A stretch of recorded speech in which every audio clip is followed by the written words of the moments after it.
Guys welcome to my YouTube channel. म चाहिँ अब कालचिनी जानु भनेको साथीसँग बिहान जाने काम छ अरे, त्यो लागि अब रेडी हुन्छु। तपाईँ सबै त खोइ अब रेडी हुन्छु।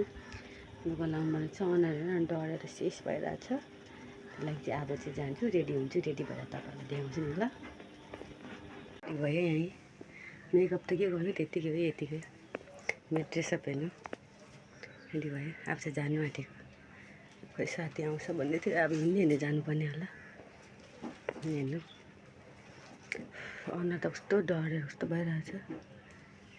बाई बाई, तपाईँहरूलाई देखाउँछु नि ल अहिले जति गरेको। प्रियङ्कासँग जाने, प्रियङ्का र म त्यो आउँछ अरे फाटकमा गएको। बाई बाई गएको। म अब कालचिनी घाममा हिँड्दै अब कतिखेर आउने त्यो हिँड्दै जाँदैछु। घामले डढेर शेष टुन्नी हुनुपर्ने रहेछ।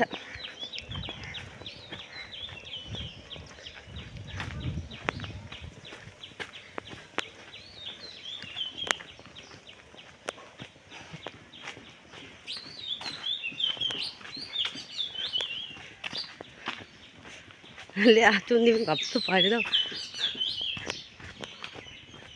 चुन्नी गरेको हाम्रोमा डढ्दैन।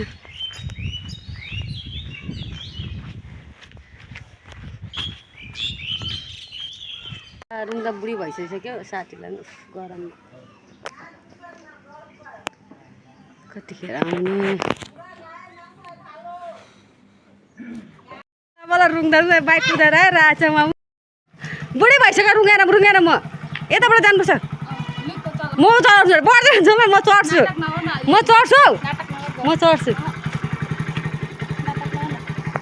कुदाएर त जानु आँटेको राख्छु ल।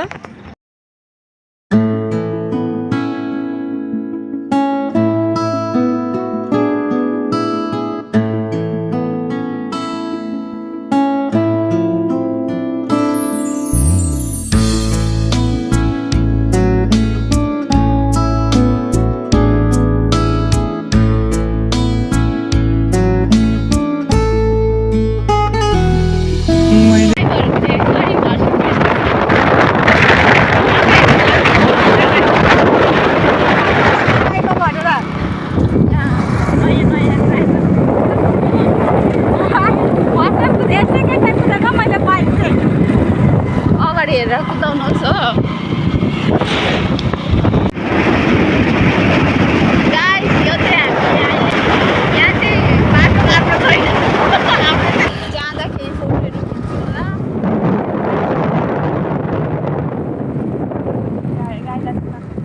गाउँमा त थाहा छ एक स्कुटीले बोजूको पिक्चर लगेको। मलाई थाहा छ त, तेरो स्कुटी मैले चलाएको होइन, ब्रेक नभएर क्या। कहाँ मैले तर यहाँदेखि हो, वहाँदेखि नै उयो ब्रेक तापेको के। त्यो बोजू कन्फ्युज भइरहेको थियो नि त, कताबाट जाउँ भनेर होइन। धन्न अब मैले ऊ परदेखि नै ब्रेक प्रो। म त्यही त अन्त प्रो भनेको। म मान्छे उडाउँदै आफै उड्दै हिँड्छु भने। त्यही भएर आजकल के कसैले स्पिड लग्यो भने पनि मुट्टै चुडिन्छ होइन हौ। अब एक्सिडेन्ट भयो भने चाहिँ अब फ्याक्टै मऱ्यो भने पनि केही उयो छैन नि त होइन। आत्ता गल्तो चाहिँ नहोस् भन्छु कि म चाहिँ।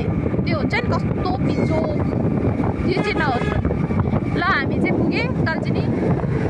पहिला चाहिँ हामी स्कुल पढ्दाखेरि चाहिँ यो जग्गा चाहिँ हाम्रो अड्डा हुन्थ्यो, सिङ्गडा खाने अड्डा।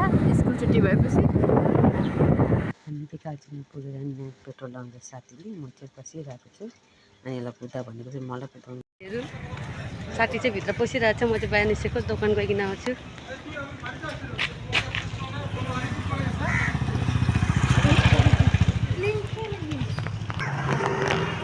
बाइकमै जानु अनि